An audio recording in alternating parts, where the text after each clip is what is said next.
একজন ব্যবসায়ী যেরকম তার ব্যবসার লাভ লস পুষিয়ে নেওয়ার জন্য তার যেরকম কিছু সিজন আছে, মৌসুম আছে, ঠিক একইভাবে একজন ইমানদার মুসলমানের সারা বছরের আমল এবং ইবাদতের ঘাটতিকে পুষিয়ে নেওয়ার জন্য আল্লাহ রাব্বুল আলামিন দুটি বৃহৎ ইবাদতের মৌসুম দিয়েছেন আমাদেরকে। কিভাবে করব, কোনটা করব কোনটা করব না, এ সম্পর্কে যথেষ্ট ধোঁয়াশা আমাদের মধ্যে আছে। আমাদের নানা অপরাধ গুনাহ পাপাচারের কারণে হয়তো জাহান্নামীদের তালিকায় আমাদের নাম চলে গেছে। আমাদের দোরগোড়ায় উপস্থিত হয়ে গেছে বরকত এবং মাগফিরাত, নাজাত, বরকতের মাস রমাদান। এই রমজান মাসের ফজিলত, এর মর্যাদা, এর তাৎপর্য, এর মাহাত্ম্য রমজানের আগে থেকেই আমাদেরকে রপ্ত করতে হবে। রমজান আসার আগে থেকেই যদি আমরা রমজান মাসের গুরুত্ব, এ মাসের তাৎপর্য, এ মাসের করণীয়, এ মাস সংক্রান্ত মাসাইলগুলো জানতে পারি, তাহলে আমাদের রমাদান কোরআন এবং হাদিসের আলোকে আমরা সাজাতে পারবো। আমাদের রমাদান সাধনা সার্থক হবে, আমাদের রমাদান সফলভাবে আমরা পালন করতে পারবো ইনশাআল্লাহ। তারই ধারাবাহিকতায় আজ আপনাদের সামনে আমি যে বিষয়ে কথা বলতে চাই সেটি হলো মাহে রমাদানের করণীয় আমলসমূহ। আল্লাহ রাব্বুল আলামিন ঈমানদারদের প্রতি অনেক বড় অনুগ্রহ করেছেন। বছরের 11 মাস একজন ঈমানদার, জান্নাত প্রত্যাশী মানুষ জান্নাতের পথে এগিয়ে যাওয়ার জন্য যে পরিমাণ নেক আমল, যে পরিমাণ ইবাদত, যে পরিমাণ তাকওয়ার চর্চা করার কথা, শয়তানের প্ররোচনার কারণে, আমাদের ঈমানের দুর্বলতার কারণে, নানা কারণে সেটাতে আমরা পিছিয়ে থাকি। বছরের 11 মাস আমল এবং ইবাদতে আমাদের যে ঘাটতি হয়, আমরা যতটুকু পিছিয়ে থাকি, যতটুকু অভাব এবং শূন্যতা সৃষ্টি হয়, সারা বছরের আমল এবং ইবাদতের ঘাটতিকে পুষিয়ে নেওয়ার জন্য আল্লাহ রাব্বুল আলামিন দুটি বৃহৎ ইবাদতের মৌসুম দিয়েছেন আমাদেরকে। তার সবচেয়ে বড় মৌসুম আমাদের দোরগোড়ায় উপস্থিত, সেটি হলো রমজান মাস। আরেকটি ইবাদতের মৌসুম আছে বছরের, দ্বিতীয় বৃহত্তর ইবাদতের মৌসুম, যে সম্পর্কে আমাদের সমাজে খুব একটা জানাশোনাও নাই, সেটা হলো জিলহজের প্রথম 10 দিন, ইবাদতের আরেকটি মৌসুম। একজন ব্যবসায়ী যেরকম তার ব্যবসার লাভ লস পুষিয়ে নেওয়ার জন্য, অন্য সময়ের ঘাটতি পুষিয়ে নেওয়ার জন্য তাকে যেরকম কিছু সিজনকে কাজে লাগাতে হয়, তার যেরকম কিছু সিজন আছে, মৌসুম আছে, ঠিক একইভাবে একজন ইমানদার মুসলমানের ইবাদতের ঘাটতি পোষাবার মৌসুমের নাম হলো রমজান মাস। ভাইয়েরা আমার, এই রমজান মাস পাওয়ার পরও যদি কেউ 11 মাসের ইবাদতের ঘাটতি পুষিয়ে নিতে না পারে, এই রমজান মাস পাওয়ার পরও যদি কেউ আল্লাহর কাছ থেকে নিজের মাগফিরাত আদায় করে নিতে না পারে, আমাদের নানা অপরাধ গুনাহ পাপাচারের কারণে হয়তো জাহান্নামীদের তালিকায় আমাদের নাম চলে গেছে। সেই নাম কাটাবার সবচেয়ে সুবর্ণ সুযোগ আমাদের দোরগোড়ায় উপস্থিত রমজান মাস। এই রমজান মাস পাওয়ার পরও যদি কোনো মুসলমান আল্লাহর কাছ থেকে তার নাম জাহান্নামীদের তালিকা থেকে কাটিয়ে জান্নাতীদের তালিকায় অন্তর্ভুক্ত করতে না পারে, তাহলে এর চাইতে হতভাগা, এর চাইতে দুর্ভাগা, এর চাইতে কপাল পড়া মুসলমান আর কেউ হতে পারে না। প্রিয় ভাইরা আমার, জীবনে আল্লাহ তাআলা আমাদেরকে অনেক রমজান মাস দিয়েছেন। আল্লাহ নবী সাল্লাল্লাহু আলাইহি সাল্লাম খোদ তার জীবনে তিনি রমজান পেয়েছেন সাকুল্যে 8টা। দ্বিতীয় হিজরিতে আল্লাহ রাব্বুল আলামিন রমজানের রোজা ফরজ করেছেন। 10ম হিজরিতে আল্লাহ তাআলা তাকে দুনিয়া থেকে নিয়ে গেছেন। তাহলে সাকুল্যে সর্বোচ্চ 8টা রমজান পেয়েছেন আমাদের নবীজি সাল্লাল্লাহু আলাইহি সাল্লাম। কয়টা রমজান পেয়েছেন? 8টা। আজ গাবতলীর এই মাহফিলে আমরা যারা উপস্থিত আছি, আমাদের এখানে এমন বহু মানুষ আছেন যে তার জীবনে 40, 50, 60টা পর্যন্ত রমজান মাস পেয়েছেন। ঠিক না বেঠিক? সাহাবীদের অনেকে তাদের জীবনে মাত্র একবার রমজান পেয়েছেন। হয়তো ইসলাম গ্রহণ করেছেন রমজানের আগে, রমজান মাসটা পেয়েছেন, এরপরে হয় মৃত্যু হয়ে গেছে, আর না হয় জিহাদের ময়দানে শহীদ হয়ে গেছেন। একটা রমজান জীবনে পেয়েছেন। বহু সাহাবী আছেন 2টা, 4টা রমজান পেয়েছেন। অনেক সাহাবী আছেন জীবনে একটা রমজানও পান নাই, ইসলাম গ্রহণ করেছেন, এরপরে আল্লাহর রাহে জিহাদে শামিল হয়েছেন, রমজান আসার আগে দুনিয়া থেকে চলে গেছে। তাহলে আমরা যারা জন্মসূত্রে মুসলমান, তাদের যার যত বছর বয়স তিনি ততগুলো রমজান পেয়েছি। সাহাবীরা যেখানে মাত্র জীবনে 2, 4, 6টা, 8টা, 10টা রমজান পেয়ে তারা জান্নাত প্রাপ্তির দৌড়ে এগিয়ে গেছেন, আমরা জন্মসূত্রে মুসলমান হয়েও জীবনে 40-50টি রমজান পাওয়ার পরও আমরা অনেকেই জান্নাত প্রাপ্তির দৌড়ে এগিয়ে যেতে পারি নাই। এর চেয়ে বড় দুর্ভাগ্যের বিষয় আর কিছু হতে পারে না। ভাইরা আমার, এই জন্য আসন্ন রমাদান আর কয়েকদিনের মধ্যে যে রমজান শুরু হতে যাচ্ছে, আসুন এইবারের রমজান সম্পর্কে একটা সংকল্প করি, শপথ করি। এই রমজান জীবনের অন্য 10টি রমজানের মতো কাটাবো না। এই রমজানকে আমি ব্যতিক্রম, সম্পূর্ণ ভিন্নতর, সম্পূর্ণ আমল এবং ইবাদত এবং তাকওয়া চর্চার মধ্য দিয়ে আল্লাহর মাগফিরাত, নাজাত নিজের করে নেওয়ার মধ্য দিয়ে আমার এই রমজানকে আমি সার্থক করার চেষ্টা করব ইনশাআল্লাহ। ভাইরা আমার, রমজানের আমল ইবাদত কিভাবে করব, কোনটা করব কোনটা করব না, এই সম্পর্কে যথেষ্ট ধোঁয়াশা আমাদের মধ্যে আছে। আমাদের এই দেশে মুসলমানদের কাছে রমজান মাস মানে 4টি কাজ। রমজান মাস মানে কয়টা কাজ? 4টা কাজ।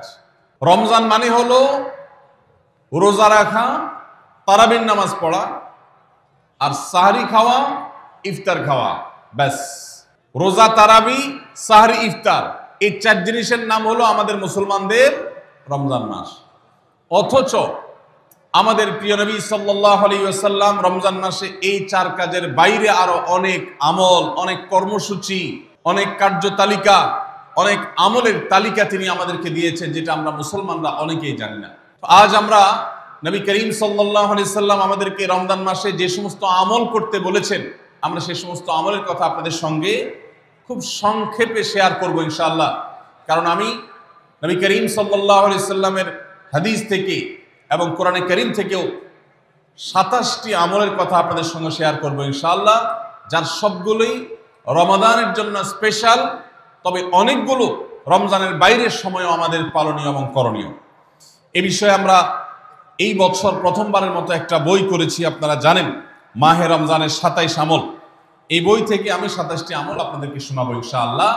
রমাদান কেন্দ্রিক যে সমস্ত আমল, যে সমস্ত করণীয় আমাদের আছে, তার মধ্যে প্রথম করণীয় হলো শাবানের 29 তারিখে পশ্চিম আকাশে রমজানের চাঁদ তালাশ করা। এটা একটা আমল। কোন দিন চাঁদ তালাশ করবেন?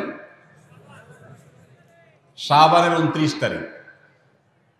এই বছর আমাদের দেশে শাবানের 29 তারিখ কবে হচ্ছে? রোজা কবে থেকে শুরু হচ্ছে?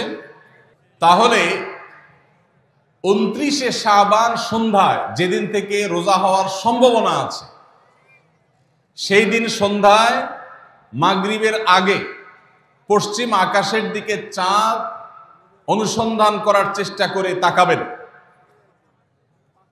পশ্চিম আকাশে চাঁদ অনুসন্ধান করার জন্য যদি চেষ্টা করেন, একটু খোঁজার চেষ্টা করেন, চাঁদ দেখতে যদি পান তো ভালো, এমনকি যদি চাঁদ দেখতে নাও পান, চাঁদ দেখার চেষ্টা যে করেছেন এর কারণ আপনার আমল নামাতে সওয়াব লেখা হবে, একটা সুন্নত আদায় করার সওয়াব। ভাইরা আমার, আমরা আমাদের ছেলেবেলায়, আমাদের শৈশবে রমজানের আনন্দ আঁচ করতাম পশ্চিম আকাশের চাঁদ দেখে। ঈদের আনন্দের সূচনা এবং শুরুই হতো ঈদের চাঁদ দেখার মধ্য দিয়ে। এমন একটা সময় আমরা এখন এসে পৌঁছেছি যে সময়ে সবাই চাঁদ তালাশ করে, কিন্তু সেটা আকাশে না, ফেসবুকে। ঠিক না ভাই? ঠিক। চাঁদ কি ফেসবুকে উঠে না আকাশে উঠে? তাহলে সবাই যদি ফেসবুকে চাঁদ তালাশ করেন, আকাশে চাঁদ দেখবে কে? ও ইসলামী ফাউন্ডেশনের হেলাল কমিটি, চাঁদ দেখা কমিটির কিছু মানুষ, তাদের উপরে নির্ভর করে 18-20 কোটি মানুষ তারা ফেসবুকে তাকায় আছে। এটা খুবই দুর্ভাগ্যজনক একটা বাস্তবতা। নবী করিম সাল্লাল্লাহু আলাইহি ওয়াসাল্লামের হাদিসটা আমরা লক্ষ্য করি, তিনি বলেছেন, সুমু লিরুয়াতিহি ওয়া আফতিরু লিরুয়াতিহি, তোমরা চাঁদ দেখে সিয়াম সাধনা করবে, চাঁদ দেখে রমাদান উদযাপন করবে, চাঁদ দেখে রমাদানের ইবাদত বন্দেগী করবে, আর চাঁদ দেখে তোমরা ঈদ উদযাপন করবে। চাঁদ দেখে তিনি আমাদেরকে রোজা রাখতে বলেছেন, অতএব চাঁদ দেখতে হবে কি হবে না? ভাইরা আমার, বিলুপ্ত হওয়া মৃত প্রায় সুন্নাহগুলোর মধ্যে থেকে একটা হলো চাঁদ তালাশ করার সুন্নাহ। এটা ফরজে কিফায়া, মুসলিম সমাজের কেউ যদি না করে সবাই গুনাহগার হবে। এটা খুবই রিস্কি একটা বিষয়, দুর্ভাগ্যজনক একটা বিষয় যে 20 কোটি মানুষের রমজান মাত্র মুষ্টিমেয় কয়েকজন মানুষের দেখার উপর নির্ভর করবে। ভাইরা আমার, আমরা পশ্চিম আকাশে চাঁদ দেখার চেষ্টা করব ইনশাআল্লাহ। যদি চাঁদ দেখতে পান আপনি, তাহলে নবী সাল্লাল্লাহু আলাইহি ওয়াসাল্লামের সেখানে একটা দোয়া পড়বেন, আল্লাহুম্মা আহিল্লাহু আলাইনা বিল ইয়ুমনি ওয়াল ঈমান ওয়াস সালামাতি ওয়াল ইসলাম রব্বি ওয়া রাব্বুকাল্লাহ। চাঁদকে লক্ষ্য করে বলবেন, চাঁদের সাথে কথা বলবেন। চাঁদ আপনার কথা হয়তো বুঝবে না, কিন্তু আল্লাহর এরকম সৃষ্টি যারা আমাদের কথা বুঝতে পায় না, তাদেরকে লক্ষ্য করে কিছু বলার মানে হলো আপনি মূলত আপনার মনের আকুতিকে প্রকাশ করছেন। চাঁদকে লক্ষ্য করে নবী সাল্লাল্লাহু আলাইহি সাল্লাম চাঁদ দেখলে পড়তেন, আল্লাহুম্মা আহিল্লাহু আলাইনা বিল ইয়ুমনি ওয়াল ঈমান। হে আল্লাহ, এই যে চাঁদ আমি দেখতে পাচ্ছি, এই চাঁদের পুরো মাসটাকে যে আমার জন্য বরকত এবং ঈমান দিয়ে পরিপূর্ণ করে দিন। এই চাঁদ পুরো মাস জুড়ে থাকবে, অতএব পুরো মাস জুড়ে এই চন্দ্র মাসে আমি আপনার কাছে আমার জীবনে প্রভূত বরকত, কল্যাণ এবং ঈমান আপনার কাছ থেকে চাই। ওয়াস সালামাতি ওয়াল ইসলাম, এবং আমি নিরাপত্তা চাই। এই চাঁদ, এই চন্দ্র মাস আমার জন্য যেন নিরাপদ হয় এবং ইসলামের সাথে যেন এই মাস আমি অতিবাহিত করতে পারি, ঈমানের সাথে যেন অটল অবিচল থাকতে পারি। রব্বি ওয়া রাব্বুকাল্লাহ, হে চাঁদ, তোমার সৃষ্টিকর্তা পালনকর্তা আর আমারও পালনকর্তা এক আল্লাহ। ভাইরা আমার, চাঁদ দেখার চেষ্টা করা যাবে তো ইনশাআল্লাহ? সোশ্যাল মিডিয়াতে আপনি চাঁদের খবর খোঁজেন, দোষ নাই, কিন্তু আমরা সবাই যদি সোশ্যাল মিডিয়াতে চলে যাই, পশ্চিম আকাশে চাঁদটা দেখবে কে? দুর্ভাগ্য। মসজিদ মাদ্রাসার ছাত্ররা, ওলামা একরাম, তারাও চাঁদ তালাশ করতে দেখা যায় খুবই কম, খুবই নগণ্য। আল্লাহ তাআলা আমাদের সবাইকে মৃত প্রায় সুন্নাহকে জিন্দা করার তৌফিক দান করুন। এই বছর 29শে রমাদান শুক্রবারে হবে না শনিবারে হবে? কে কে চাঁদ দেখবেন হাত তোলেন। আল্লাহ আমাদের সবাইকে চাঁদ দেখার তৌফিক দান করুন।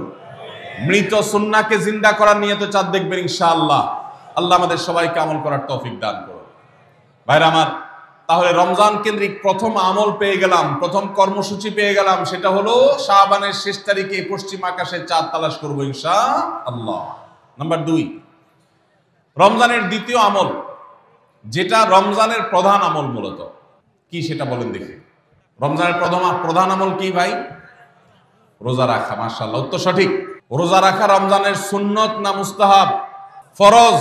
ফরজ মানে হলো আল্লাহর সেই নির্দেশ, যেই নির্দেশ লঙ্ঘন করলে জাহান্নামের শাস্তি অবধারিত, জাহান্নামের শাস্তি এড়ানো যাবে না, যে নির্দেশ মান্য করা আবশ্যক, এরকম একটি ফরজ। ইসলামের স্তম্ভ কয়টা ভাই? 5টা। নবী করিম সাল্লাল্লাহু আলাইহি সাল্লাম বলেছেন, বুনিয়াল ইসলামু আলা খামস। ইসলাম দাঁড়িয়ে আছে 5টি ফাউন্ডেশনের উপরে, 5টি খুঁটির উপরে, 5টি ভিত্তির উপরে। সেই 5টি ভিত্তির 1 নম্বর হলো শাহাদাতি আল্লাহ ইলাহা ইল্লাল্লাহ ওয়া আন্না মুহাম্মাদান রাসূলুল্লাহ। আল্লাহ ছাড়া ইবাদত এবং উপাসনার উপযুক্ত আর কেউ নাই, আর মুহাম্মদ সাল্লাল্লাহু আলাইহি সাল্লাম আল্লাহর পাঠানো রাসূল, এই কথার সাক্ষ্য মুখে দেওয়া, এটা হলো 1 নম্বর স্তম্ভ। স্তম্ভ নম্বর 2, 5 ওয়াক্ত নামাজ আদায় করা। স্তম্ভ নম্বর 3, যাকাত আদায় করা, যাদেরকে আল্লাহ সামর্থ্য দিয়েছেন, সচ্ছলতা দিয়েছেন। স্তম্ভ নম্বর 4, হজ করা।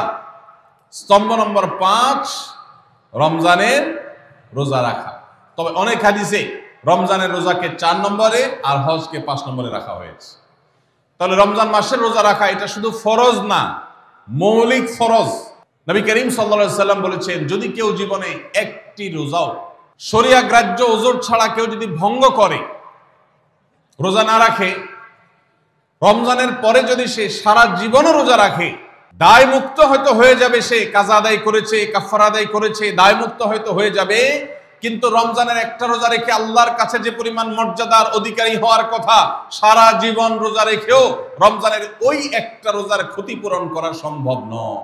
এই জন্য সবাই রমজান মাসে ফরজ রোজা রাখবো তো ইনশাআল্লাহ। বয়স্ক সুস্থ ইমানদারের জন্য রমজানের রোজা রাখা ফরজ। ভাইরা আমার, পৃথিবীতে আজ অনেক বিজ্ঞানী রোজা বা ফাস্টিং এর উপরে গবেষণা করে অনেক বড় বড় পদক, অনেক বড় বড় পুরস্কার জিতেছে। এখন ডাক্তাররাও আমাদেরকে বলে যে একটা সময় আমরা যেন ফাস্টিং করি, একটা সময় আমরা যেন না খেয়ে থাকি, এটা আমাদের স্বাস্থ্যের জন্য ভালো। নবী সাল্লাল্লাহু আলাইহি সাল্লাম সেই ১৫০০ বছর আগে আল্লাহর দেয়া বিধান আমাদেরকে জানিয়েছেন। রমজানে পুরো মাস রোজা, শাবানে মুহররমে বেশি বেশি নফল রোজা, সোমবার বৃহস্পতিবার সাপ্তাহিক রোজা, চাঁদের ১৩, ১৪, ১৫ আইয়ামে বীজের মাসিক রোজা। নিয়মিতভাবে এই রোজা, এই সিয়ামগুলো যদি পালন করি আমরা, তাহলে আল্লাহর সন্তুষ্টি এবং জান্নাত লাভ যেমন হবে, ঠিক একইভাবে আমরা দুনিয়াতে সুস্থ সবল থাকতে পারবো। আমাদের শরীরে অতিরিক্ত যে চর্বি তৈরি হয়, বিশেষ করে আজকের বিশ্ব বাস্তবতায়, এই চর্বিগুলোকে বার্ন করার জন্য রোজার কোনো বিকল্প নাই। যদিও চর্বি বার্নের উদ্দেশ্যে রোজা রাখলে সে রোজা রোজা নয়। আমাদের উদ্দেশ্য হবে আল্লাহর সন্তুষ্টি অর্জন, পাশাপাশি পার্থিব উপকারিতা আমরা এমনি পেয়ে যাব। আল্লাহ আমাদের সবাইকে রমজান রোজা রাখার তৌফিক দান করুন। ভাইরা আমার, নবী করিম সাল্লাল্লাহু আলাইহি ওয়াসাল্লাম তিনি বলেছেন, যে ব্যক্তি রমজানে ঈমান এবং ইখলাসের সাথে আল্লাহকে খুশি করবার জন্য রমজান রোজা রাখবে, আল্লাহ তার পূর্বের সমস্ত গুনাহ মাফ করে দিবেন। অনেক যুবক আছেন গ্যাস্ট্রিকের অজুহাতে, অনেকে আছেন প্লাস্টিকের অজুহাতে রোজা রাখেন না। কারো গ্যাস্ট্রিক, কারো প্লাস্টিক।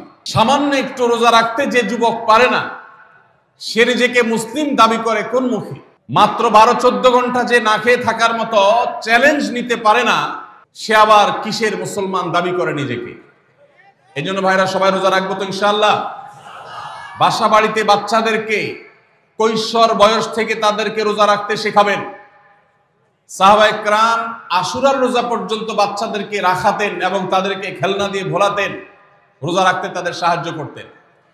আজ এমন এক প্রজন্ম আমরা গড়ে তুলছি, যেই প্রজন্ম শুধু ভোগ শিখেছে, ত্যাগ শিখে নাই। বাচ্চা কাচ্চাদেরকে দেখবেন মা বাপ বড় বড় মোবাইল, স্মার্টফোন তাদের হাতে তুলে দিচ্ছেন। তারা মুখ দিয়ে কোনো কথা বললেই সেটা নেওয়ার জন্য, কেনার জন্য বাপ মা অস্থির ব্যাকুল হয়ে যাচ্ছেন। তাদেরকে সংগ্রাম, ত্যাগ, চ্যালেঞ্জ নেওয়া, এগুলো তাদেরকে শেখাচ্ছেন না।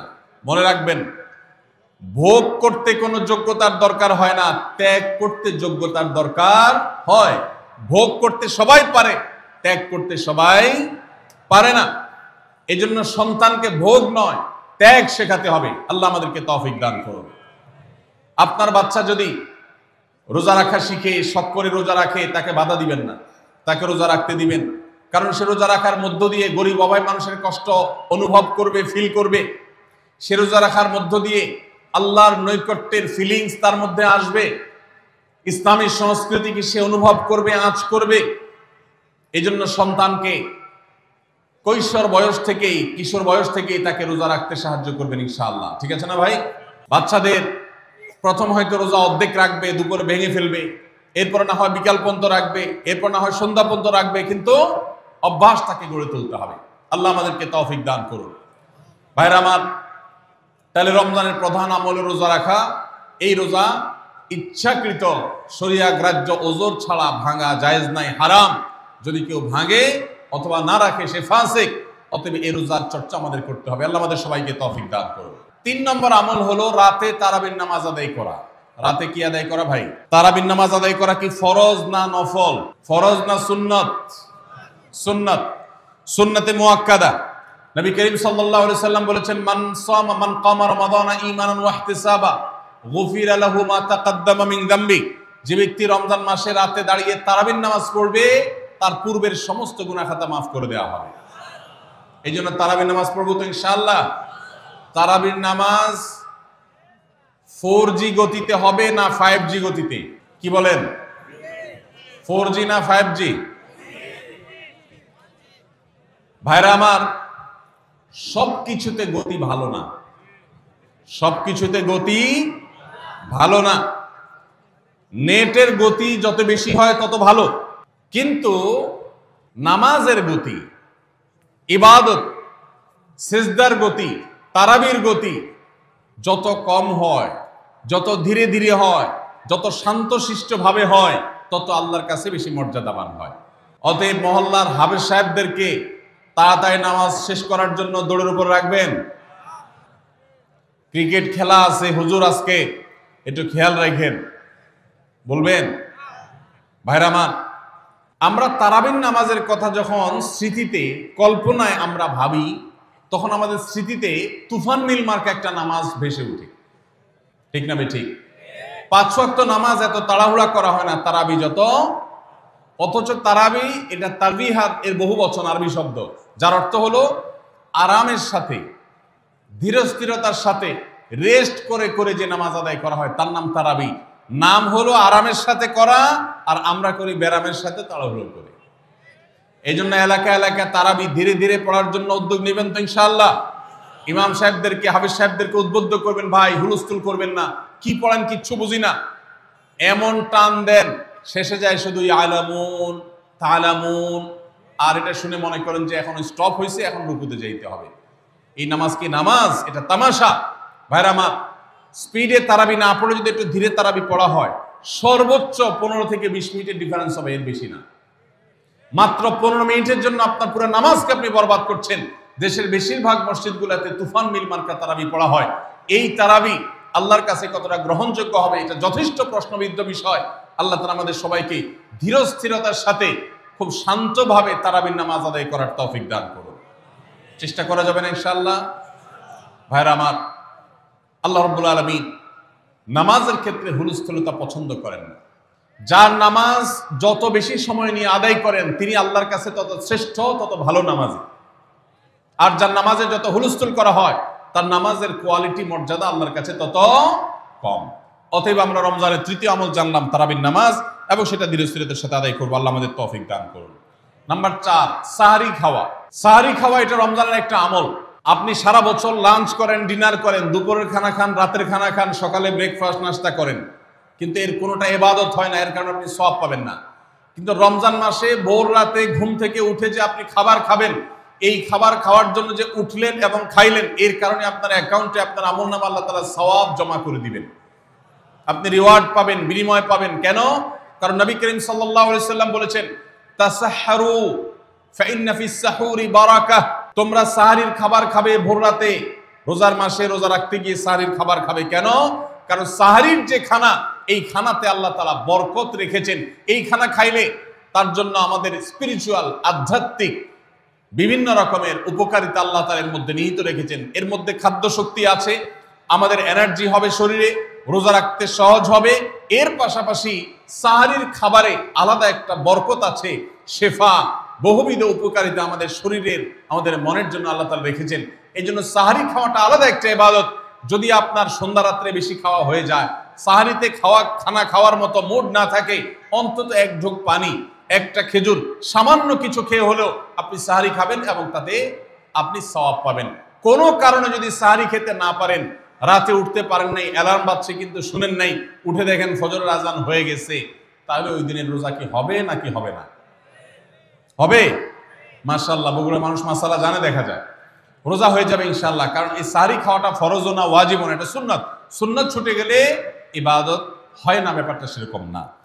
5 নম্বর আমল হলো, সাহরি তো খাবো ঠিক আছে, কিন্তু সেটা শেষ সময়ে খাওয়া, দেরিতে খাওয়া। সাহরি কি আগে খাবেন না শেষের দিকে খাবেন? শেষের দিকে। কেন? কারণ নবী করিম সাল্লাল্লাহু আলাইহি সাল্লাম বলেছেন, লা ইয়াজালুন নাসু বিখাইরিন মা আজ্জাল ফুতুর ওয়া আখারুস সাহুর। এই উম্মত, মুসলিম জাতি ততদিন পর্যন্ত কল্যাণের উপর প্রতিষ্ঠিত থাকবে, তারা কল্যাণকে স্পর্শ করতে পারবে যতদিন পর্যন্ত তারা সাহরি তাড়াতাড়ি খাবে, না দেরিতে খাবে? দেরিতে খাবে। আর ইফতার তাড়াতাড়ি করবে। তাহলে সাহরি দেরিতে খাওয়া হলো সুন্নাত। আমাদের দেশে গ্রামে অনেক মুরব্বীরা এখনো আছেন, রাত 12টা, 1টা, 2টা বাজে সাহরি খেয়ে শুয়ে থাকেন। তারা চিন্তা করেন পরে খাইতে গেলে আবার বর্ডার ক্রস হয়ে যায় কিনা, সীমা লঙ্ঘন হয়ে যায় কিনা, রিস্ক নেওয়ার দরকার কি, এই জন্য 12টার সময় খেয়ে রাখি। এটার কারণে সাহরি খাওয়ার সওয়াব পাবেন ঠিকই, কিন্তু দেরিতে সাহরি খাওয়ার যে সুন্নাত, সেই সুন্নাত আদায় হবে না। এই জন্য দেরিতে খাবেন। দেরিতে খাওয়ার মানে আবার এরকম দেরি না যে আপনি আর মুয়াজ্জিন সাহেব দুজন কম্পিটিশন করছেন, আপনার হাতে খাবারের প্লেট আর মুয়াজ্জিনের হাতে মাইক, আপনি আগে শেষ করেন আর মুয়াজ্জিন আগে আজান দিবে, কম্পিটিশন চলছে। এত দেরি করে একেবারে লাস্ট মিনিট পর্যন্ত খাওয়া সুন্নাত নয়। কথা কি বুঝাতে পারছি? কয়েক মিনিটের গ্যাপ রেখে তারপরে খাবার শেষ করবেন, কারণ নবী করিম সাল্লাল্লাহু আলাইহি সাল্লাম সাহরি খেয়ে শেষ করে ফজর নামাজ শুরু করতেন, এর মধ্যে 50টা আয়াত পড়ার মতো গ্যাপ রাখতেন, অর্থাৎ প্রায় 10 মিনিটের মতো একটা গ্যাপ থাকতো। এই জন্য আমরা একটা গ্যাপ রেখে তারপর সাহরি শেষ করব। অর্থাৎ ফজরের আজান যদি হয় উদাহরণস্বরূপ 5:25 বা 30, তাহলে আমরা 2-4 মিনিট আগে সাহরি খেয়ে শেষ করবো ইনশাআল্লাহ। তাহলে সাহরি দেরি করে খাওয়া, শেষের দিকে খাওয়াটা সুন্নত। আল্লাহ আমাদেরকে আমল করার তৌফিক দান করুন। রমজান মাসে সাহরির নামে একটা নতুন নাটক শুরু হয়েছে এই দেশে, সেটার নাম হলো সাহরি পার্টি। আপনারা শুনেছেন, বিশেষ করে শহরের ছেলেফেলেরা, ইউ পোলাপান, তারা আজকাল ভোর রাতে বন্ধু বান্ধব সহ রেস্টুরেন্টে গিয়া সাহরি পার্টির আড্ডা বাইর করছে। শয়তানি এবং ফাইজলামির আর কোনো জায়গা নাই, সাহরির জন্য পার্টি বাইর করছে, তাও আবার ছেলে মেয়ে একসাথে মিলেমিশে। ভাইরা আমার, সাহরি খাওয়া ইবাদত, এবং সাহরির এই সময়টা দোয়া কবুলের সময়, তাহাজ্জুদের সময়। আল্লাহ তাআলা দুনিয়ার আকাশ থেকে ডেকে ডেকে বান্দাকে ক্ষমা করেন। এই সময়টাতে আড্ডাবাজি করা, এটা হতভাগা ছাড়া আর কারোর কোনো কাজ হতে পারে না। এরপরে 6 নম্বর আমল হলো ইফতার করা। রোজা রেখেছেন কিন্তু ইফতার করেন নাই, রোজা হয়ে যাবে কিন্তু সুন্নাত আদায় হবে না, এই জন্য ইফতার করা একটা সুন্নাত। আল্লাহ তাআলা আরহামুর রাহিমিন, এমন একটা মাস রমজান মাস, সারা বছর কিন্তু আমরা নাস্তা করি, সারা বছর যেটা নাস্তা করি রমজানে সে নাস্তাই করি। পার্থক্য হলো সারা বছর নাস্তা করি সকালে, রমজান নাস্তা করি সন্ধ্যায়। মানুষ দীর্ঘ সময় না খেয়ে থাকার পরে যে খাবার খায় সেটাকেই ব্রেকফাস্ট বলে, সেটাকেই নাস্তা বলে। আরবিতে যে ইফতার বলা হয়, এই ইফতার শব্দের অর্থ কিন্তু নাস্তা। ইফতার শব্দের অর্থ কি? নাস্তা। সারা বছর নাস্তা খেলে কোনো সওয়াব হবে, কিন্তু রমজান মাসে আপনি যদি সারাদিন উপবাস থাকার পর সন্ধ্যায় ব্রেকফাস্ট করেন, অর্থাৎ ইফতার করেন, তাহলে আল্লাহ তাআলা আপনাকে সুন্নাত পালন করার সওয়াব দিবেন। এই জন্য ভাই, ইফতার করা একটা সুন্নাত। 7 নম্বর, ইফতার আবার তাড়াতাড়ি করা আরেকটা সুন্নাত। এটা 7 নম্বর আমল, ইফতারটা একটু তাড়াতাড়ি করা। তাড়াতাড়ি করা মানে কি? সূর্য ডুবার 2-4 মিনিট আগে। কি বলেন? তাহলে তাড়াতাড়ি কেমনে হলো? তাড়াতাড়ি মানে হলো সূর্য ডুবার সাথে সাথে করা, বিলম্ব বা দেরি না করা। নবী করিম সাল্লাল্লাহু আলাইহি ওয়াসাল্লামের এই হাদিস আবারও আমরা স্মরণ করি। তিনি বলেছেন, লা ইয়াজালুন নাসু বিখাইরিন মা আজ্জালুল ফুতুর ওয়া আখারুস সুহুর। এই মানুষ, এই উম্মত ততদিন কল্যাণের উপরে প্রতিষ্ঠিত থাকবে যতদিন তারা ইফতার তাড়াতাড়ি করবে আর সাহরি দেরিতে করবে। ইফতার তাড়াতাড়ি করা এর মানে হলো সূর্য ডুবছে আর দেরি করবেন না। শিয়ারা এবং ইহুদিরা, তাদের মধ্যে রোজা আছে, ফাস্টিং আছে, তারা সেই রোজায় ইফতার করে হলো চতুর্দিক অন্ধকার হয়ে যাওয়ার পর, সূর্য ডুবার পর পর ইফতার করে না। তো এই জন্য নবী সাল্লাল্লাহু আলাইহি সাল্লামের আদর্শ হলো তার বিপরীত, অর্থাৎ সূর্য ডুবার পর পর ইফতার করে ফেলা, অতিরিক্ত বিলম্ব না করা। আল্লাহ আমাদেরকে আমলের তৌফিক দান করুন। 8 নম্বর আমল হলো ইফতারের দোয়া পড়া। ইফতারের দোয়া জানা আছে ভাই? কি দোয়া? আমরা একটা দোয়া কমন জানি বাংলাদেশে মানুষ, সেটা হলো আল্লাহুম্মা লাকা সুমতু আলা রিজকিকা আফতারতু। এটাও হাদিসে বর্ণিত হয়েছে, কিন্তু হাদিসের সনদ নিয়ে অনেকে কোনোটা নিয়ে আলাপ তুলেছেন, প্রশ্ন তুলেছেন। আল্লাহুম্মা লাকা সুমতু মানে হলো, হে আল্লাহ, আপনার উদ্দেশ্যে রোজা রেখেছি, ওয়া আলা রিজকিকা আফতারতু, এবং আপনার দেওয়া রিজিক দিয়ে ইফতার করেছি। আর ইফতারের আরেকটা দোয়া হলো যাহাবাজ জামা ওয়াবতাল্লাতিল উরুক ওয়া সাবাতাল আজরু ইনশাআল্লাহ। এটা একটা দোয়া। যদি এগুলো দোয়ামূলক নয়, আমরা দোয়া বলছি, এটা মূলত আল্লাহর কাছ থেকে একটা প্রত্যাশা। এর অর্থ হলো যাহাবাজ জামা, আমার পিপাসা দূর হয়ে গেছে, ওয়াবতাল্লাতিল উরুক, আমার শিরা উপশিরাগুলো সব সিক্ত হয়ে গেছে, ওয়া সাবাতাল আজরু ইনশাআল্লাহ, এবং আল্লাহ চাহেন তো এই রোজার বিনিময় আমার সাব্যস্ত হয়ে গেছে আল্লাহর কাছে, এটা স্থির হয়ে গেছে। এটা হলো ইফতারের দোয়া। ইফতারের দোয়াটা কি ইফতারের আগে করব না পরে করব? ইফতারের দোয়াটা যারা ইফতারের আগে করার পক্ষে তারা হাত তোলেন, অল্প সংখ্যক মানুষ। আর বাকিরা সবাই কি পরের পক্ষে না মাঝখানের পক্ষেও আছেন লোক? সব পরের। মাশাআল্লাহ, সব সূক্ষ্ম সূক্ষ্ম মাসআলা দেখি গাবতলী মানুষ জানে, মাশাআল্লাহ, অনেক অগ্রসর দেখা যায়। আল্লাহ আমাদের সবাইকে দিনের জন্য কবুল এবং মঞ্জুর করুন, মাশাআল্লাহ। ভাইরা আমার, ইফতারের দোয়াটা ইফতারের পরে করতে হয়, যেটা বেশিরভাগ মানুষ জানে না। কিন্তু আমি অবাক হলাম যে এখানে বেশিরভাগ মানুষ আপনারা জানেন, মাশাআল্লাহ, নলেজেবল মানুষ বোঝা গেছে। ইফতারের দোয়ার অর্থের দিকে তাকালেই তো বোঝা যায় এটা আগে না পরে। দোয়ার অর্থের মধ্যে তাকালে আমরা দেখতে পাচ্ছি যে আল্লাহ শিরা উপশিরা সিক্ত হয়ে গেছে, পিপাসা দূর হয়ে গেছে, এগুলো তো ইফতারের পরেই হয়। অবশ্য আমি অর্থ আগে বলে দিয়েছি, সেটা দেখে হয়তো আপনারা অনেকে বুঝে ফেলছেন, মাশাআল্লাহ। তো যাই হোক, ইফতারের শুরুতে বিসমিল্লাহ বলে ইফতার করব, আর শেষে এই দোয়া পড়বো। আল্লাহ আমাদেরকে আমলের তৌফিক দান করুন। 9 নম্বর হলো সাহরি এবং ইফতারে খেজুর খাওয়া। খেজুর দিয়ে সাহরি ইফতার করা। ইফতারে আপনি অন্য যা খান না খান, খেজুর দিয়ে খাবেন। নবী সাল্লাল্লাহু আলাইহি সাল্লাম আদা পাকা আদা খেজুর দিয়ে ইফতার করতেন, যেটাকে রোতাব বলা হয়। আর যদি সেটা না পাওয়া যেত, সাধারণ যে কোনো খেজুর, সেটাও না পাওয়া গেলে একটু পানি খেয়ে তারপর তিনি ইফতার করতেন। আমরা ইফতারে খেজুর খেতে হয় সুন্নাহ, এটা আমরা জানি, কিন্তু যেটা জানি না সেটা হলো সাহরিতে খেজুর খাওয়া। ভোর রাতে সাহরিতে খেজুর খাওয়া সুন্নত, এটা আগে কে কে জানতেন? হাত তোলেন। আগে জানতেন? মাশাআল্লাহ, হাত নামান। গত বছর রমজানে সাহরিতে ভাত তরকারি যাই খাইছেন না খাইছেন, একটা হলো খেজুর খাইছেন, কারা কারা হাত তোলেন?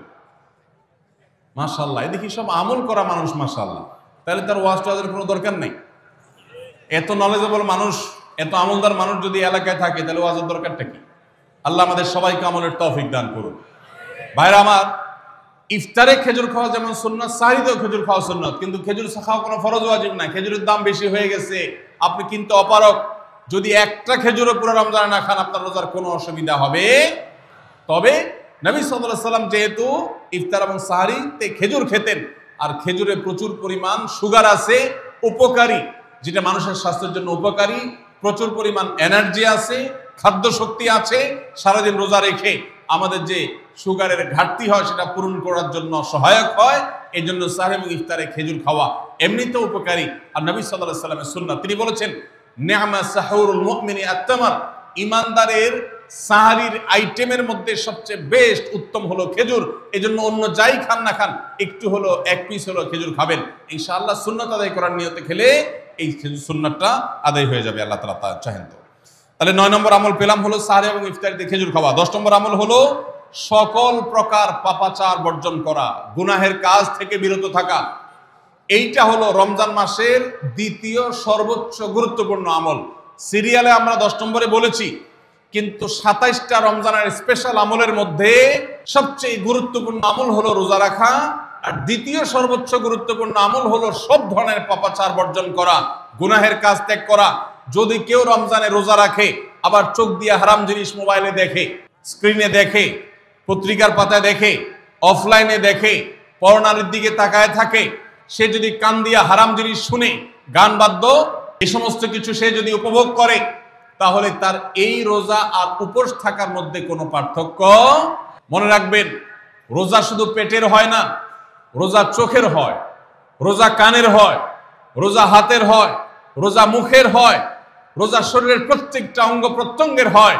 একজন মানুষ যখন তার পুরো শরীরে রোজা করে, সে যখন সকল অঙ্গ প্রত্যঙ্গ দিয়ে আল্লাহর আনুগত্য করে, আল্লাহর নাফরমানি থেকে বেরিয়ে আসে, তখন সে সত্যিকারের রোজাদার হয়।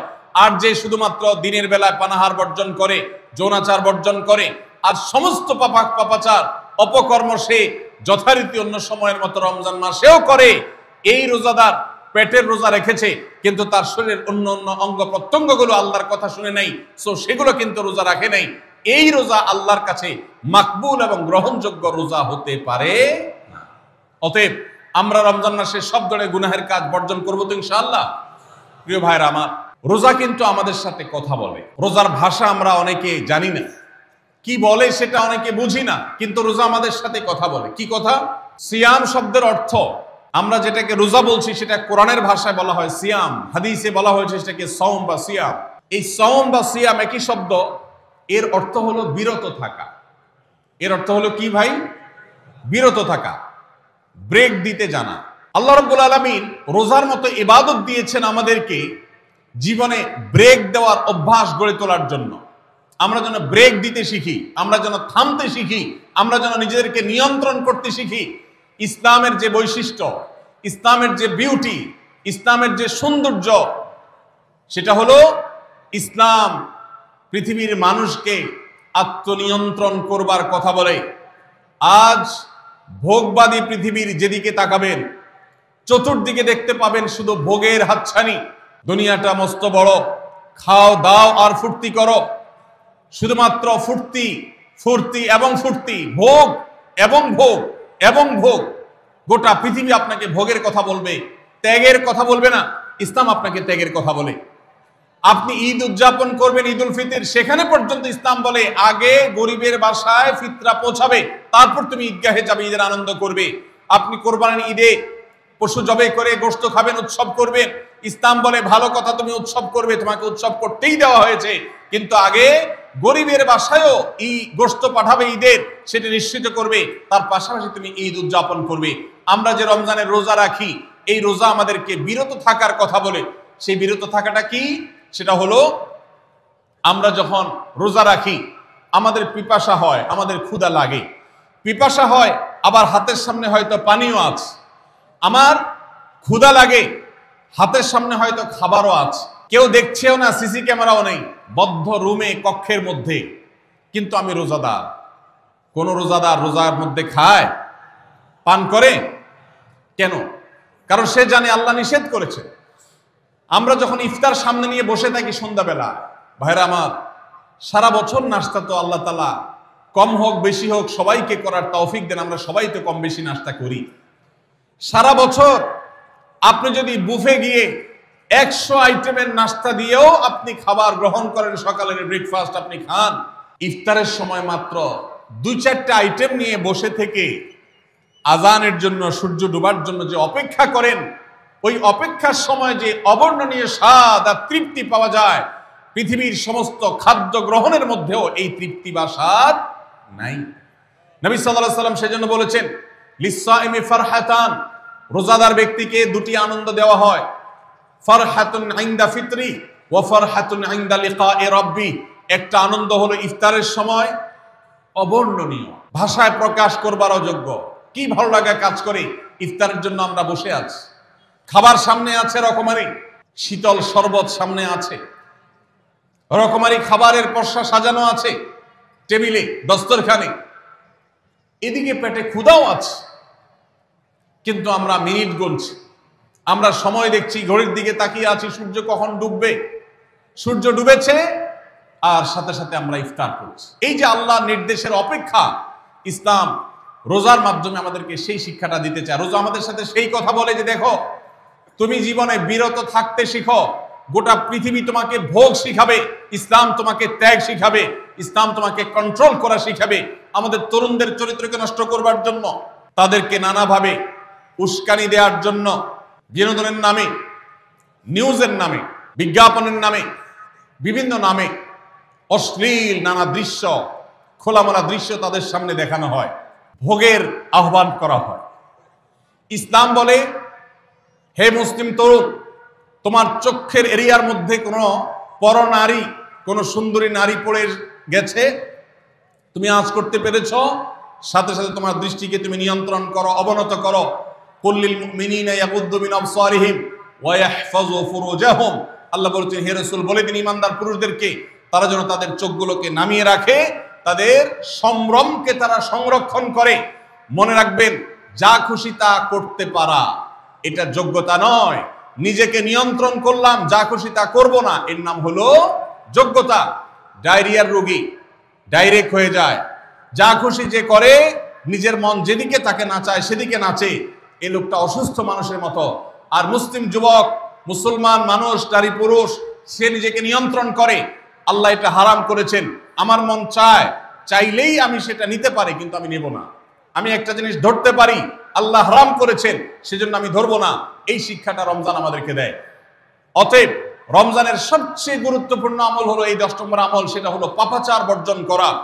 নবী সাল্লাল্লাহু আলাইহি ওয়াসাল্লাম বলেছেন, যে ব্যক্তি রমজানে রোজা রাখলো আর পাপাচার বর্জন করলো না, তাহলে এই রোজা রাখার উপোস থাকার ভিতরে কোনো পার্থক্য নাই। আল্লাহ আমাদের সবাইকে রমজান মাসে রোজা থেকে সকল হারাম, সকল নাজায়েজ কাজ, সকল গুনাহের কাজ ছাড়ার তৌফিক দান করবেন। আমি ভাইরা আমার, 11 নম্বর আমল হলো অধিক পরিমাণ দোয়া করা। রমজান মাসে রোজা রেখে আমরা বেশি বেশি দোয়া করব। চলতে ফিরতে, উঠতে বসতে দোয়া করতে পারেন। আমাদের মায়েরা অনেকে শুনছেন আমাকে, রমজান মাসে আপনি গৃহস্থলী কাজ করছেন, রান্নাবাড়া করছেন, ঘর ঝাড়ু দিচ্ছেন, আর মনে মনে আল্লাহর সাথে কথা বলেন। দোয়া মানে আল্লাহর সাথে কথোপকথন। আল্লাহ, আপনি আমাকে মাফ করে দেন, আমার বাবাকে মাকে মাফ করে দেন, সন্তানগুলোকে হেদায়েত দান করেন, চোখের পানি ফেলেন, নিয়মতান্ত্রিক দোয়া, বসে বসে হাত তুলে দোয়া করবেন কেবলামুখী হয়ে, আবার চলতে ফিরতে উঠতে বসতে, এমনকি ওযু নাই সে অবস্থায় দোয়া করবেন। নবী সাল্লাল্লাহু আলাইহি ওয়াসাল্লাম বলেছেন 3 ব্যক্তির দোয়া ফিরিয়ে দেওয়া হয় না। কয় ব্যক্তির দোয়া? লা তুরাদ্দু দাওয়াতুহুম, 3 শ্রেণী মানুষের দোয়া ফিরিয়ে দেওয়া হয় না। এর ভিতরে এক শ্রেণী হলেন মাজলুম, কারোর জুলুমের শিকার হয়েছে। এই ব্যক্তি জালেমের বিরুদ্ধে যে তার মনের আকুতি থাকে, বদদোয়া থাকে, আল্লাহ সুবহানাহু ওয়া তাআলা এটা ফিরিয়ে দেন না। এই জন্য পৃথিবীর ইতিহাসের কোন জালিম আপনি দেখাতে পারবেন না যেই জালিমকে আল্লাহ ছেড়ে দিয়েছেন, আল্লাহ ছাড় দিয়েছেন কিন্তু চূড়ান্ত ভাবে ছেড়ে দিয়েছেন, এমন কোন জালিম আপনি দেখাতে পারবেন না। এই জন্য ভাই কখনো কোন অবস্থাতে কারো প্রতি আমরা জুলুম করব না, আল্লাহ আমাদেরকে সেটা মানার তৌফিক দান করুন। তাহলে 3 ব্যক্তির দোয়া কবুল হয়, ফেরত দেওয়া হয় না। তার ভিতরে একজন হলো মাজলুম, যার প্রতি আপনি জুলুম করেছেন, সে আপনার বিরুদ্ধে যে বদদোয়া করে, এটা লাগবেই লাগবে, আজ হোক আর 2 দিন পরে হোক। নাম্বার 2, মুসাফির, যে ব্যক্তি সফরে আছে, সফররত অবস্থায় সে যদি দোয়া করে, সে দোয়া আল্লাহ তাআলা কবুল করেন। 3 নম্বর হলো রোজাদার ব্যক্তি, as-সাইম হাত্তা ইফতির, রোজাদার ব্যক্তি সারাদিন ভর রোজা করলে ইফতার রাগ পর্যন্ত, সারাদিন দোয়া করলে ইফতার রাগ পর্যন্ত তার দোয়া কবুল হয়। এই জন্য রোজা রেখে আমরা বেশি বেশি আল্লাহর কাছে দোয়া করবো ইনশাআল্লাহ। চলতে ফিরতে উঠতে বসতে মনে মনে আল্লাহর সাথে কথা বললেন, চাওয়া দাওয়াকে পেশ করলেন, বাস এটাই হলো দোয়া। এটা হলো আমাদের রমজান মাসের 11 নম্বর আমল, বেশি বেশি দোয়া করা। 12 নম্বর আমল হলো মিথ্যা এবং কাজ পরিহার করা। রমজানের সকল পাপাচার তো পরিহার করবই, বিশেষভাবে মিথ্যা কথা, মিথ্যা কাজ পরিহার করা। কারণ নবীজি সাল্লাল্লাহু আলাইহি ওয়াসাল্লাম এর জন্য আলাদা নির্দেশ করেছেন। তিনি বলেছেন, মাল্লাম ইয়াদা কাওলা যুরি ওয়াল আমালা বি ফালাইসা লিল্লাহি হাজা আন ইয়াদা তাআমাহু ওয়া শারাবা। যে ব্যক্তি রমজানের রোজা রেখে মিথ্যা কথা, মিথ্যা কাজ ছাড়লো না, তার উপোস থাকায় আল্লাহর কোনো ঠেকা পড়ে নাই। 13 নম্বর আমল হলো অশ্লীলতা এবং বিবাদ, বিতণ্ডা, ঝগড়া এগুলো পরিহার করা। কারণ নবী করিম সাল্লাল্লাহু আলাইহি ওয়াসাল্লাম তিনি আমাদেরকে রমজান মাসে রোজা রেখে অশ্লীলতা পরিহার করতে বলেছেন। মোবাইলে হারাম জিনিস দেখলেন, টেলিভিশনে হারাম জিনিস দেখলেন, বা কোনো পত্র পত্রিকাতে খারাপ জিনিস, নিষিদ্ধ জিনিস দেখলেন, পরনারীর সৌন্দর্য দেখে আপনি হারাম স্বাদ নেয়ার চেষ্টা করলেন, তাহলে আপনার রোজার অঙ্গহানি হলো, রোজা প্রাণহানি হলো। এই রোজা রোজা নয়। এই জন্য এটাকে রমজান মাসে পরিহার করতে হবে, অন্য সময় তো বটেই। এবং সেই সাথে কেউ যদি আপনার সাথে ঝগড়া করতে আসে, নবীজি শিখাই দিয়েছেন, ফালিয়াকুল ইন্নী সায়েম, কেউ রোজা রাখা অবস্থায় ঝগড়া করতে আসলে বলবেন, ভাই আমি রোজাদার, আমি তোমার ঝগড়ার জবাব দিতে পারবো না। তাহলে ঝগড়া পরিহার করার জন্য রমজান মাসে আমরা এক্সারসাইজ করবো। 14 নম্বর, যে কোনো ভালো কাজ, যে কোনো নেকামল রমজান মাসে বেশি বেশি করবেন। কেন? কারণ রমজানের শুরুতে একজন ঘোষক বলে, ইয়া বাগিয়াল খায়রি আকবিল, হে ভালো কাজ প্রত্যাশী, যে ভালো কাজ করতে চাও, রমজান মাসটাই হলো ভালো কাজের সওয়াব বেশি পাওয়ার। অতএব এই মাসে ভালো কাজ করে, নেকামল করে, ইবাদত করে, কোরআন তেলাওয়াত, জিকির, আজকার যত রকম আছে এগুলো করে জান্নাতের পথে অগ্রসর হয়ে যাও। 15 নম্বর আমল হলো বেশি বেশি ইস্তেগফার করা। বেশি বেশি কি করা? ইস্তেগফার করা, অর্থাৎ ক্ষমা প্রার্থনা করা। কেন ক্ষমা প্রার্থনা বেশি করবেন? কারণ নবী করিম সাল্লাল্লাহু আলাইহি সাল্লাম বলেছেন, ওয়ালিল্লাহি উতাকাউ মিনান নার ওয়া যালিকা ফি কুল্লি লাইলা, রমজানের প্রত্যেক রাতে আল্লাহ তাআলা বহু মানুষকে জাহান্নাম থেকে মুক্ত ঘোষণা করেন। ভাইরা আমার, আমাদের পাপাচারের কারণে জাহান্নামীদের তালিকা নাম উঠে থাকলেও রমজানে আল্লাহ বহু মানুষকে ঠিক দেন যে এই লোককে জান্নাতি ঘোষণা করা হলো, জাহান্নাম থেকে মুক্ত ঘোষণা করা হলো। এই জন্য এই মাসে আল্লাহর কাছে বেশি বেশি মাফ চাইতে হয়, ইস্তেগফার করতে হয়, চোখের পানি ফেলে দোয়া করতে হয় যে আল্লাহ আপনি মাগফিরাত নসিব করেন। এটা হলো 15 নম্বর আমল। 16 নম্বর আমল হলো রোজাদারকে ইফতার করানো। নিজে ইফতার করবেন, পাশাপাশি রোজাদার ব্যক্তিকেও ইফতার করাবেন। নবী সাল্লাল্লাহু আলাইহি সাল্লাম বলেছেন, যদি কোনো ব্যক্তি কোনো রোজাদারকে ইফতার করায়, তাহলে যেই ব্যক্তি তাকে ইফতার করালেন তার রোজার সওয়াব তো সে পাবেই, আপনি ইফতার করায়া সমপরিমাণ সওয়াব লাভ করবেন ইনশাআল্লাহ। অতএব মসজিদে ইফতার দেওয়ার ব্যবস্থা করা যেতে পারে, রাস্তাঘাটে, বিশেষ করে পাবলিক পরিবহনে, এমনকি প্রাইভেট গাড়িতেও সন্ধ্যার সময়, ইফতারের সময় অনেক সময় খাবার থাকে না, তখন আপনি রাস্তা দাঁড়িয়ে যদি সামান্য একটু খেজুর, সামান্য একটু পানি বিতরণ করতে পারেন, তাইলে সওয়াবটা পাওয়া যেতে পারে। আপনার বাসা আশেপাশে অনেক অভাবী মানুষ আছে, তাদের বাসায় আপনি ইফতার পৌঁছে দিতে পারেন, এর মাধ্যমে রোজাদারকে ইফতার করানোর সওয়াব পেতে পারেন। 17 নম্বর আমল হলো বেশি বেশি কোরআনে কারীমের তেলাওয়াত করা। কোরআনে কারীমের তেলাওয়াত রমজান মাসে বেশি বেশি করব। কেন? কারণ হলো এই মাসটাই হলো কোরআন নাজিলের মাস। আল্লাহ তাআলা রমজান মাসে কোরআন নাজিল করেছেন। আল্লাহ বলেছেন, শাহরু রমাদান আল্লাযী উনজিলা ফীহিল কুরআন হুদাল লিন-নাস ওয়া বায়িনাতিন মিনাল হুদা ওয়াল ফুরকান। রমজান মাস এমন মাস যে মাসে আল্লাহ তাআলা কোরআন নাজিল করেছেন, এইজন্য এই মাসে বেশি বেশি কোরআন তেলাওয়াত করতে হবে। নবী করিম সাল্লাল্লাহু আলাইহি ওয়াসাল্লাম বেশি বেশি রমজান মাসে কোরআন তেলাওয়াত করতেন। আমাদের পূর্বসূরি সালাফগণ কেউ কেউ রমজান মাসে অন্য সব আমল কমিয়ে দিয়ে কোরআন তেলাওয়াতটা সবচেয়ে বেশি করতেন। এইজন্য দিনে এবং রাতে বেশি বেশি করে কোরআন শুদ্ধতার সাথে সৌন্দর্যের সাথে তেলাওয়াত করব, অর্থ সহকারে বুঝে পড়ার চেষ্টাও পাশাপাশি করবো ইনশাআল্লাহ। 18 নম্বর আমল হলো কোরআন পরস্পরকে শোনাশুনি করা, বুঝে পড়া। অর্থাৎ আপনি কোরআন তেলাওয়াত করবেন, আপনার স্ত্রী শুনবে, আপনার মা শুনবে, আপনার বোন শুনবে, আবার তারা তেলাওয়াত করবে, আপনি শুনবেন। আমরা তারাবির নামাজে এক পক্ষীয় তেলাওয়াত শুনি, হাফেজ সাহেব তেলাওয়াত করেন, আমরা শুনি, কিন্তু আমরা তেলাওয়াত করে আরেকজন শুনবে, এটা হয় না। নবী সাল্লাল্লাহু আলাইহি সাল্লাম রমজান মাস আসলে জিবরিল ফেরেশতার সাথে কোরআন শোনাশুনি করতেন, জিবরিল তেলাওয়াত করতেন, নবীজি শুনতেন, আবার আমাদের নবীজি তেলাওয়াত করতেন, জিবরিল শুনতেন। এটা একটা সুন্নাত। এই সুন্নাতটা বিলুপ্ত হয়ে গেছে, এটা নিয়ে চর্চা নাই। এই জন্য আমরা এটা বাসা বাড়িতে নতুন করে জিন্দা করব। আল্লাহ আমাদেরকে তৌফিক দান করুন। 19 নম্বর আমল হলো দান সাদাকা বেশি বেশি করা। নবীজি সাল্লাল্লাহু আলাইহি সাল্লাম এমনিতেই প্রচুর পরিমাণ দান করতেন, কিন্তু রমজান আসলে তার দানশীলতার পরিমাণ আরো বেড়ে যেত। এই জন্য অভাবী, প্রতিবেশী, গরিব দুঃখী সবার ঘরে ঘরে আমরা আমাদের সাধ্য অনুযায়ী দান পৌঁছানোর চেষ্টা করব রমজান উপলক্ষে। এটা রমজানের 19 নম্বর স্পেশাল আমল, বিশেষ আমল। 20 নম্বর রমজানের কর্মসূচি হলো ভোর রাতে দোয়া করা। কারণ সারা বছর ভোর রাতে তাহাজ্জুদের নামাজ পড়া বা দোয়া করার সুযোগ আমাদের হয় না, কিন্তু রমজানের সাহরি খেতে তো এমনি উঠেন, অতএব এই টাইমে দোয়া কবুল হয়। 24 ঘন্টার ভিতরে দোয়া কবুলের সবচেয়ে মুখ্যম সুযোগ, সবচেয়ে আদর্শ সময় হলো এই তাহাজ্জুদের সময়টা। ভাইরা আমার, ঢাকার একটি বড় কোম্পানি, বাংলাদেশের সবচেয়ে বড় শিল্প প্রতিষ্ঠান বললে ভুল হয়তো হবে না, অন্তত এটুকু বলা যায় যে প্রথম 3-4টি বড় প্রতিষ্ঠানের একটি। এরকম একটা প্রতিষ্ঠানের একজন কর্মকর্তা বছর 2-3 আগে আমার সাথে হঠাৎ দেখা। তিনি আমাকে দেখে বেশ আবেগ আপ্লুত হলেন এবং অনেকটা জড়িয়ে ধরলেন এবং বললেন, ভাই, আপনার একটি আলোচনা থেকে আমার জীবনের ভিতরে এমন এক পরিবর্তন আসছে যেটা অকল্পনীয়, অভাবনীয়।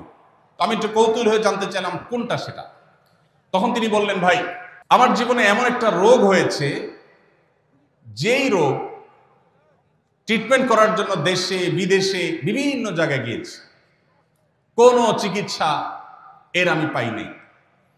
শেষ পর্যন্ত আশাহত হয়ে চাকরি ছেড়ে দিয়ে, শহর ছেড়ে দিয়ে গ্রামে গিয়ে বসবাস করা শুরু করছি এবং মৃত্যুর জন্য অপেক্ষা করছি। এর মধ্যে আপনার একটা আলোচনার ক্লিপ আমার চোখের সামনে আসলো সোশ্যাল মিডিয়ায়, তো এটা শুনলাম। সে আলোচনাটা ছিল আল্লাহর কাছ থেকে অসাধ্য সাধন করার সময় হলো ভোর রাত, তাহাজ্জুদের সময়। আমি এই আলোচনা পুরোটা শোনার পর ওই রাতেই আমি ঘুম থেকে উঠে ভোর রাতে তাহাজ্জুদ পড়ে আল্লাহর কাছে বুক ভাসিয়ে মন ভরে কাঁদলাম, দোয়া করলাম। ওই ভাই বললেন যে আমি এত দোয়া করলাম, দোয়া করতে করতে দীর্ঘ সময় আমি পরিতৃপ্ত হলাম, আমার দোয়া শেষ হয়ে গেল। এরপর দোয়া করে শেষ করার পর ফজর নামাজের সময় হয়ে গেছে, আমার ফিল হলো, অনুভব হলো যে আমার শরীরে আর কোনো রোগ বালাই এখন মনে হয় নাই। এবং তিনি গত 2 দিন আগেও তার সাথে আমি দেখা করলাম ঢাকায়, গতকালকে দেখা করলাম, 2 দিন আগে না, মাত্র 1 দিন আগে দেখা করলাম। তিনি এখন সুস্থ সবল হয়ে আবার তার চাকরিতে ফিরে গিয়ে স্বপদে স্বমহিমায় আছেন। তিনি এক সহকর্মীকে ডেকে আমার সামনে বলছেন, এই তোমরা বলো তো, আমি আগে শারীরিকভাবে বেশি ফিট ছিলাম নাকি এখন বেশি ফিট? তখন তার সহকর্মী আমার সামনে বলছে, স্যার, আপনি আগে অনেক বেশি রাগরাগি করতেন, আপনি হট মেজাজি ছিলেন, অনেক বেশি অসুস্থ হয়ে যেতেন কিছু হলেই, কিন্তু এখন আপনি সে আগের সময়ের তুলনায় অনেক বেশি সুস্থ এবং ফিট। তিনি বললেন, ভাই, ভোর রাতের দোয়ার প্রভাব এত বেশি, তাহাজ্জুদের সময়ের দোয়া এত গুরুত্বপূর্ণ যে এই এক দোয়া আমার জীবনকে আমূল পরিবর্তন করে দিয়েছে। এই জন্য ভাইরা, রমজান মাসে বিশেষ করে যখন তাহাজ্জুদের সময় সাহরি খেতে যখন উঠবেন, সাহরি খাওয়ার পর 10টা মিনিট সময় হাতে রাখেন, বা সাহরি খাওয়ার আগে 10টা মিনিট আগে উঠে ওযু করে 2 রাকাত 4 রাকাত নামাজ পড়ে, বা নামাজ পড়ার সময় না থাকলে অন্তত কেবলামুখী হয়ে 2টা হাত তুলে আল্লাহর কাছে একটু চান। নবীজি সাল্লাল্লাহু আলাইহি সাল্লাম বলেছেন, রাতের শেষ প্রহর যখন হয়, দুনিয়ার আসমানে নেমে এসে আল্লাহ বান্দাদেরকে ডেকে ডেকে তাদের প্রত্যেকটা চাওয়া পূরণ করে দেন। এই জন্য ভাইরা, রমজান মাসে সাহরির সময় দোয়া কবুল হয়। রমজান উপলক্ষে বিশেষ করে এই আমলটা, সাহরির সময় আমলটা আমরা দোয়া করার আমলটা করতে পারি। তাহলে 20 নম্বর আমল হলো তাহাজ্জুদের নামাজ এবং ভোর রাতের দোয়া। এটা অন্য সময় করা যায়, কিন্তু রমজানের সুযোগটা বেশি আসে, সেজন্য এটাকে রমজানের স্পেশাল আমল হিসেবে আমরা উল্লেখ করলাম। আল্লাহ আমাদেরকে সবাইকে তৌফিক দান করুন। সাহরি খেতে উঠলে একটু দোয়া করবো তো ইনশাআল্লাহ। 2-4 মিনিটের জন্য হলে দোয়া করব, একাকে নির্জনে আল্লাহর কাছে কিবলামুখী হই। এর চেয়ে বড় দুর্ভাগ্যের বিষয় কি আছে যে আল্লাহ চাওয়ার জন্য ডাকছেন আর আমি অবহেলা করে বসে আছি। ভাইরা আমার, 5 ওয়াক্ত নামাজের জন্য মুয়াজ্জিন আপনাকে ডাকে, কিন্তু ভোর রাতে দোয়া কবুলের জন্য স্বয়ং আল্লাহ আপনাকে ডাকে। অতএব সাহরি খেতে উঠলে ভোর রাতে সাহরির সময় একটু দোয়া করবো তো ইনশাআল্লাহ। 21 নম্বর আমল উমরা করা। যাদেরকে আল্লাহ তৌফিক দিয়েছেন তারা রমজানে উমরা করবেন, কারণ নবী করিম সাল্লাল্লাহু আলাইহি ওয়াসাল্লাম বলেছেন উমরাতুন ফি রমাদান তা'দিলু হাজ্জা। রমজানে কেউ উমরা করলে একটা হজের সওয়াব পায়। কোন কোন হাদিসে আসছে তা'দিলু হাজ্জাতাম মাই, নবীজির সাথে হজের সওয়াব পাওয়া যায় রমজানে উমরা করলে। আল্লাহ আমাদেরকে যখন তৌফিক দিবে আমরা তখন সেটা করব ইনশাআল্লাহ। ঠিক আছে না? নিয়ত করেন, দোয়া করেন, আল্লাহ একসময় তৌফিক অবশ্যই দিবেন। 22 নম্বর আমল হলো রমজানের শেষ 10 দিন মসজিদে ইতিকাফ করা। গুরুত্বপূর্ণ একটা পয়েন্ট, মসজিদে ইতিকাফ করা। খুব মনোযোগ দিয়ে শুনি। রাসূল করিম সাল্লাল্লাহু আলাইহি সাল্লাম রমজানের রোজা ফরজ হওয়ার পর থেকে নিয়ে তার মৃত্যু পর্যন্ত একটি বছরের জন্য রমজানের শেষ দশক মসজিদে ইতিকাফ করা ছাড়া ছিলেন না। একবার তিনি মসজিদে ইতিকাফে বসেছেন, কিন্তু ইমার্জেন্সি একটা কাজে মসজিদ থেকে তাকে বের হতে হয়েছে। এই জন্য তিনি পরের বছর 20 দিন ইতিকাফ করেছেন। 10 দিন হলো ওই বছরের, আর 10 দিন হলো আগের বছরে যে ইতিকাফ ভেঙে ফেলেছেন সেটার ইতিকাফের কাজা। তার মানে হলো নবীজির জীবনে কখনো ইতিকাফ 1 বছর একটা রমজান মাসেও ছাড়েন নাই। এত গুরুত্বপূর্ণ আমল যে রমজানের এই আমলটা তিনি কখনোই ছাড়েন নাই। দুর্ভাগ্য আমাদের, এখানেও হয়তো বেশিরভাগ মুসলমান আমরা জীবনে একবারের জন্য রমজানের শেষ 10 দিন ইতিকাফ করি নাই। যে আমল নবীজি জীবনে কখনো ছাড়েন নাই সেটা আপনি জীবনে একবারও করেন নাই। এর চাইতে বড় হতভাগা উম্মত আর কি হতে পারে? ভাইরা আমার, 3টি আমলের নগদ তৃপ্তি আমি অন্তত অনুভব করি। আমি আমার সে অভিজ্ঞতার আলোকে আপনাদেরকে উদাত্ত আহ্বান করতে চাই, রমজানের শেষ দশকে আপনারা ইতিকাফ করুন। যে 3টি আমলের তৃপ্তি, নগদ স্বাদ, অবর্ণনীয় ভালো লাগা কাজ করে, অন্তর্জগতে প্রশান্তিতে পরিপূর্ণ হয়ে যায়, সেই 3টি ইবাদতের একটি হলো আরাফাতের ময়দানের দোয়া। এটার সাথে কোনো কিছুর কম্পেয়ার হয় না। অবর্ণনীয় এক তৃপ্তি লাগে আরাফাতের ময়দানে দোয়া করতে। দ্বিতীয় হলো সিজদায় গিয়ে চোখের পানি ফেলে আল্লাহর কাছে দোয়া করতে অসম্ভব ভালো লাগা কাজ করে। ভোর রাতে দোয়াতেও একই স্বাদ পাওয়া যায়। আর 3 নম্বর হলো রমজানের শেষ দশকের ইতিকাফ। ইতিকাফ যে একবার করেছে সে জীবনে বারবার করে, তাকে আর ফেরানো যায় না। এই জন্য ভাইরা, রমজানের শেষ দশকে আমরা আল্লাহর ঘরে বসে গিয়ে ইতিকাফ করার চেষ্টা করবো তো ইনশাআল্লাহ। অনেক এলাকায় বৃদ্ধ মানুষ, বুড়া মানুষ বসায় দেওয়া হয় টাকা পয়সা দিয়ে। যে টাকা নিয়ে ইতিকাফ করে সেও গুনাহগার, আর যারা টাকা নিয়ে ইতিকাফে বসায় তারাও গুনাহগার, কারণ ইবাদত টাকা পয়সা দিয়ে চলবে না। রমজানের শেষ দশক মসজিদে ইতিকাফ করবো তো ইনশাআল্লাহ। আল্লাহ আমাদেরকে তৌফিক দান করুন। যুবক ভাইরা, একটাবার বসে দেখেন, অসম্ভব ভালো লাগা কাজ করে। মনে হয় যে আল্লাহর মেহমান আমি, এই ফিলটা হয়, কারণ আল্লাহর ঘরে এসে বসে আছেন আপনি। আপনি কারোর কাছে কোনো কিছু চেয়েছেন, চাইতে চাইতে একটা পর্যায়ে তার পাও জড়িয়ে বসে গেলেন, একদম বসে গেলেন, তার ঘরের সামনে বসে পড়লেন। ইতিকাফটা অনেকটা এরকম। রমজানের প্রথম 20 দিন আল্লাহর কাছে হাত দিয়ে দোয়া করলাম, আর শেষ 10 দিন একদম মসজিদে গাঁটটি মুস্কা নিয়ে পড়ে গেলাম। ব্যাপারটা হলো কারো পায়ে ধরে পড়ে যাওয়ার মতো। আশা করা যায় ইতিকাফকারীকে আল্লাহ তাআলা ক্ষমা না করে মসজিদ থেকে ফেরাবেন না। এই জন্য ইতিকাফ করার চেষ্টা করবো তো ইনশাআল্লাহ। আমরা ব্যস্ততার অজুহাত দেই। ভাইরা আমার, যে কোনো মুহূর্তে দুনিয়া থেকে চলে যেতে হতে পারে। এই জন্য এই রমজানে প্ল্যান করেন, যত ব্যস্ত হন না কেন, আমি তো আমার সমস্ত ব্যস্ততাকে এক পাশে ঠেলে রেখে আল্লাহ আমাকে যখন থেকে তৌফিক দিয়েছেন রমজানের শেষ দশক ইতিকাফ ছাড়া বাইরে থাকবো এটা চিন্তাও করি না। এই জন্য যুবক ভাইদেরকে বলবো, প্রত্যেকটা মহল্লাতে 2 জন 5 জন 10 জন করে যুবকরা বসেন, কোরআনের গ্রুপ স্টাডি করেন, কোরআনের পাঠচক্র করেন, নিজেরা কোরআন হাদিসের আলোচনা করেন, রোনাজারি এবং দোয়া করেন। 10টা দিন আল্লাহর সাথে কানেক্টেড হওয়ার চেষ্টা করেন। 12 মাস ইবাদত, দাওয়াতের কাজ, ইসলামের কাজ করবেন, ইনশাআল্লাহ সেখানে বরকত পাবেন। রমজানের শেষ দশকে ইতিকাফ করবেন তো ইনশাআল্লাহ। আল্লাহ আমাদের সবাইকে তৌফিক দান করুন। 23 নম্বর আমল হলো শেষ দশকে ইবাদতের মাত্রা বাড়িয়ে দেওয়া। আমরা উল্টাটা করি। আমাদের দেশে রমজানের প্রথম দশকে মসজিদ ফুল হয়ে, বারান্দা ফুল হয়ে, রাস্তায়ও মুসল্লি দাঁড়ায়। আর 10 রমজান চলে গেলে 20 রমজান পর্যন্ত বাহিরের মুসল্লি কমতে কমতে বারান্দার মুসল্লি কমে ভিতরে চলে আসে। আর শেষ 10 দিনে আসলে ঈদের দিনগুলো যখন কাছে আসে তখন 5 ওয়াক্ত নামাজের ওই নিয়মিত মুসল্লি ছাড়া বাকিগুলো সব উধাও হয়ে যায়। নবী সাল্লাল্লাহু আলাইহি ওয়াসাল্লাম কি করতেন তার উল্টাটা। আম্মাজান আয়েশা বলেছেন কানা ইয়াজিতাহিদু ফীহি মা লা ইয়াজিতাহিদু ফী গায়রি। আমাদের নবীজি সাল্লাল্লাহু আলাইহি ওয়াসাল্লাম রমজানের শেষ দশকে ইবাদতের জন্য যত কষ্ট করতেন, যত সাধনা করতেন, অন্য কোন সময় ইবাদতের জন্য এত সাধনা করতেন না। অথচ আমরা দেখা যায় শেষ দশক অবহেলা কাটাই। এইজন্য ভাইরা শেষ দশকে ইবাদতের পরিমাণ আরো বাড়িয়ে দিতে হবে, আমলের পরিমাণ বাড়িয়ে দিতে হবে। এটাই আল্লাহ তাআলার নির্দেশনা, সেটাই রমজানের শেষ দশকের আমল।